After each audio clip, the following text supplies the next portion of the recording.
Richard Z, and welcome to another episode of Automotive Heaven. This show is truly automotive heaven. You know, last December I was in my 30th anniversary of starting in the television industry, television and radio. So we celebrated 30 years. But January of this year, 2020, I was able to go to Phoenix, Arizona. I stayed with a friend of mine, Gary Haller from Chicago. Used to have Gary's Wheel Alignment in Franklin Park. Famous guy. Been around since 1958 in business. But went out there and stayed with Gary, and we'll tell you that story a little bit later in the show. But we were able to go to the Barret Jackson auction. Now that started, I could not believe when I was out there, it started 49 years ago. Oh man, it's just like, I got to tell the story. You know, I've done a lot of history. I was going to do this on radio and I never did, but Barret Jackson took over after his father passed away and his uncle. They started Barret Jackson Auction. Never changed the name, stayed with the original premise. And his mother and father started the industry. His mother worked with him. So he was the guy that actually grew it into an industry, the automobile industry. He grew it into something that was a form of art and worth a lot of money. So, and the way he did that, you know, cable television, you know, I remember watching TV as a kid where there was only maybe 4 television stations. It was 2, 5, 7, and 9. That was it. And Channel 11, okay? 5 stations. Oh, man, we got, like, in the 60s, we got, like, VHS, I think it was called, or something like that. And we got Channel 26 and 32. But when cable came around and that in the 80s, Barret Jackson took it to nationwide and turned the industry into something really spectacular. So let me tell you this story. I've been wanting to go ever since I can remember. And this year I get a call from my friend Gary Haller out in Phoenix, Arizona. He says, come on out and visit me. We'll go to Barret Jackson and we'll have a good time. So I ended up flying out there. We went to Barret Jackson. We went to Russo Steel. We went to the Martin Auto Museum, and then I spent some time with Gary. But Gary and I went there to Barret Jackson auction. You know, when you see the stuff on television, you see these cars, you see the tents, you see all the hoopla, you know, and believe me, words cannot even describe the hoopla around Barret Jackson auction. But when you see that tent, it's like, wow, it's pretty cool, you know. Well, that tent is actually about 7 or 8 blocks long, city blocks from Chicago, city block. That makes it about a mile long, and it's about a block wide. It took us probably 3 hours to walk through it. It's really cool. They have vendors from everywhere about everything, from jewelry to silver coins and antique this, and a lot of car stuff, car frames, car brakes, car on and on and on. But strategically, every so often they have a bar set up, and I normally don't drink unless I'm alone or with somebody. So we had some fun having a few cocktails out there. But every so often, too, in that tent, for 8 blocks long, there's a group of cars that are really special that are going to be auctioned off during that extravaganza, that spectacular automobile event in Scottsdale, Arizona, every January. So we're able to check out some, man, I don't even, spectacular vehicles, some cars. The workmanship is beyond even description. And when I said earlier, artwork, that's exactly what it is. It's artwork. It's not just another car. It's really something to see. So we spent a good time out there in the tent, and then we went out to the outside where they had a staging area where they were racing cars around in an area, but they also had another 6 tents full of cars. And what was really cool is they had an area, staging area, that was outside of those tents, and that's where they parked the cars that went through the auction. What I love about Barret Jackson is they will actually write the price that they got for the car. So whenever it's in the parking lot or whatever, you can actually see what the cars are going for, man. Can't believe some of the vehicles bring the kind of money they bring, like, and I saw a rat rod there that brought over $10,000. That was amazing. But I can't believe, like, these Mercedes two-seater convertibles, the 500 and the 320s and all of that, in excellent condition, bringing under $10,000. So, like I said earlier, it's like Disney World for an auto enthusiast, and there's something there for everyone from the age of 8 to 80.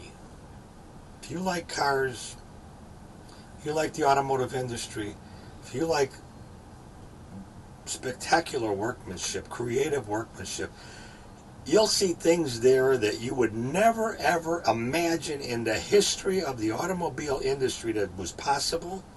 It's at Barret Jackson.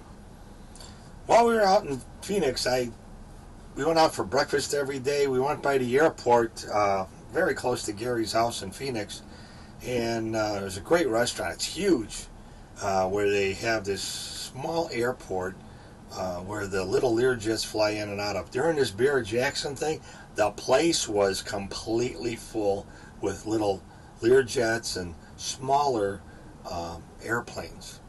And you can sit in the window and have breakfast and actually look out. So we went there. I forgot the name of it. But also, they had this big, huge ad section when you walk in with newspapers and ads for everything else. So I picked up a folder of the Martin Auto Museum. And that's another cool place that Gary and I went to that was really something in Phoenix. A lot of real classic cars, from Duesenbergs to classic just regular rides and Corvettes. And I remember this one, I think it was a 49 Cadillac that was a retro mod. And I want to talk a little bit about these retro mods because, man, I'm from the old school. I love that old look, but I want the new technology of today. And that's what you get when you get one of these retro mods. You get the look of the vintage look of the past, and you get all the technology, the frame, the suspension, the drivetrain, the air conditioning, the interior. Everything is of current automotive technology. And that was one of the cars that really, I was like, wow. And you can, I'll tell you a little, I don't want to blow this for myself if I ever had money to buy one of these, but you can actually pick up one of these retro mods very reasonable at some of the auctions. And I've seen them go through for, man, I asked the guy at this Martin Auto Museum what they paid for that one, and he said it was like in the high 20s. You couldn't build that car for less than $100,000. So you can actually buy something like that for around 20, depending. See, the auto industry has always lived on supply and demand. When there's a big supply of something, the demand is very low. When there's a short supply of something, the demand is extremely high. For years, the Mopars have been, the figures have been astronomical for Mopar muscle cars especially. And that's one of the reasons is because, in the 60s, when this was all transpiring, the early 70s, with these muscle cars, Mopar maybe had 1% of the market. GM had, at the time, 50 plus percent of the market. Ford had, 30 some odd percent too, and then everything else fell into place.